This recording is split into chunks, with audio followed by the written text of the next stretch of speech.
Can you feel it? Springtime is here, the weather's getting warmer, things are kind of going back to normal, and pretty soon we'll be able to travel again. In honor of the warmer weather, I've decided to count down the deadliest destinations in horror. So pack your bags, book your flight, it's time to travel.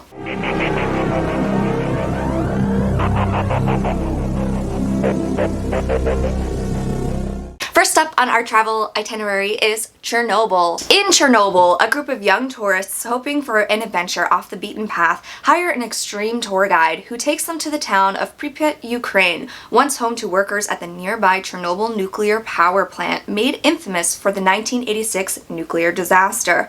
After briefly exploring the ghost town, the tourists find themselves stranded, and worse, they're not alone. Nothing is more romantic to me than spending my spring break with my boyfriend in a town where one of the biggest nuclear disasters in the world happened. You know what I'm saying? It might be the radiation in the air, or the rogue bear trailing through the frigid, empty streets that used to be home to hundreds of families who had to immediately evacuate everything they knew. But this destination just screams romance to me. What's a little radiation poisoning when you get to take some pics for the gram? Next up, we are taking a trip to Slovakia, featured in Hostel. Hostel is a 2005 film that follows a group of men traveling across Europe. They find themselves in a sticky situation when they learn the hostel they're staying at is a front for an organization that kidnaps tourists for wealthy individuals hoping to live out their tortures and murderous fantasies. Listen, I know how it is when you're on vacation. The alcohol is flying, your inhibitions are lowered, and sometimes the temptation is just too strong for you to handle. So I totally get it. I totally get throwing all your thinking out the window and going home with some stranger to have a little private fun. Except no, I don't, because I'm a woman, and doing shit like that will get me killed. But for people like Paxton and Josh, they don't have to think about that. In fact, they're not really thinking at all. They're thinking with, not their head, or at least not the one between their shoulders, and it gets them a little in trouble. And that's because sex gets you in trouble, okay? Sex gets you killed, so don't have sex. Don't go towards every tit and dick you see. Have a little self-respect, people. Have some standards, okay? Slovakia, and the hostel the boys are staying at, seems to be filled with murderous children and locals everywhere. But just make sure you have some bubblegum packed and you might be alright. And maybe you should keep your Achilles tendon close to you because, somebody might want to cut that, and when that happens, you're fucked. In more ways than one. Next up on our trip, we're traveling to Sweden, featured in MidSummer. In MidSummer, a group of friends travel to Sweden to visit their friend's rural hometown for its fabled MidSummer festival. But what begins as an idyllic retreat quickly devolves into an increasingly violent and bizarre competition at the hands of a pagan cult. I know that if I experienced an extremely traumatic event in my life, the first thing I would do is want to take a trip with a bunch of people who don't give a shit about me. Going through debilitating depression, sometimes the best thing to do is to run away from all your problems, because doing so solves everything. Am I right? I can't think of anything better than doing psychedelics in a strange country, surrounded by a group of guys who you don't really know very well, and with your boyfriend who doesn't really love you anymore, to make you feel better. And I know not all pagan cults are necessarily bad, but this one definitely is. My suggestion is this. If you see a few of these cultists throw themselves off of a ledge and slam into the ground, maybe you should leave, like, immediately.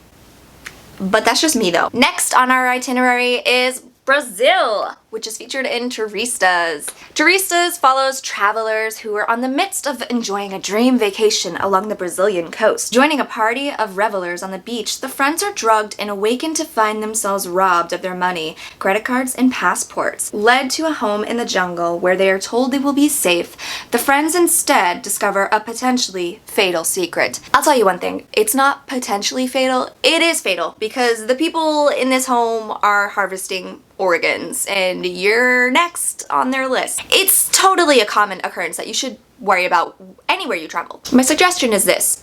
Don't follow any locals home into a beautiful water cave where he'll likely seriously injure himself, and then you'll have to seek help in the home that is responsible for said organ harvesting.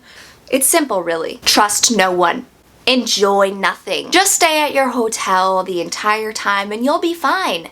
You'll probably be miserable, but fine and alive. Next on our trip is North Carolina, featured in The Descent.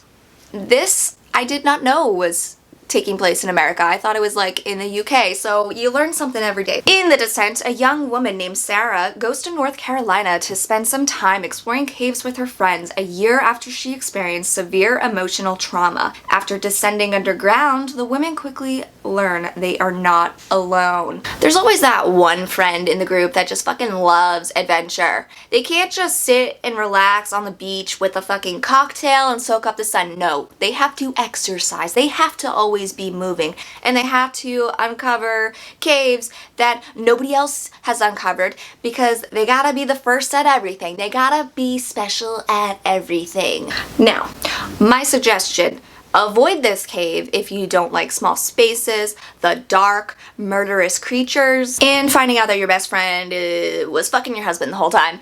The darkness reveals all. And sometimes we don't want to know the truth. Next on our trip is Australia, which is featured in Wolf Creek. Wolf Creek follows 3 backpackers who find themselves taken captive and subsequently hunted by Mick Taylor, a deranged psychopathic xenophobic killer in the Australian Outback. Look, don't trust Australian men in hats, or ones that carry big knives for that matter, because they're not all nice. They're not all Crocodile Dundee. And they'll probably make you a head on a stick. And nobody wants to be a head on a stick, trust me. However, if you do decide to travel the Australian Outback, bring plenty of your own supplies, especially water, so you don't have to take any water that might be drugged by some stranger. And maybe tell a few more people where you'll be that day.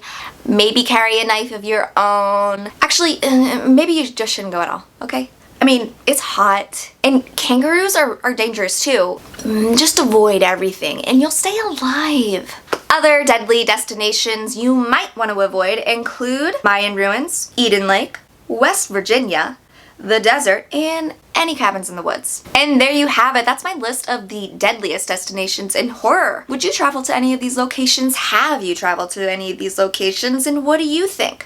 What are some of your survival tips to handle these places on my list? Let me know down below. If you're not subscribed, please do so you can see more spooky shit like this. And let's connect on social so we can become spooky besties and talk about spooky shit. Thanks for watching, guys. I'll see you next time.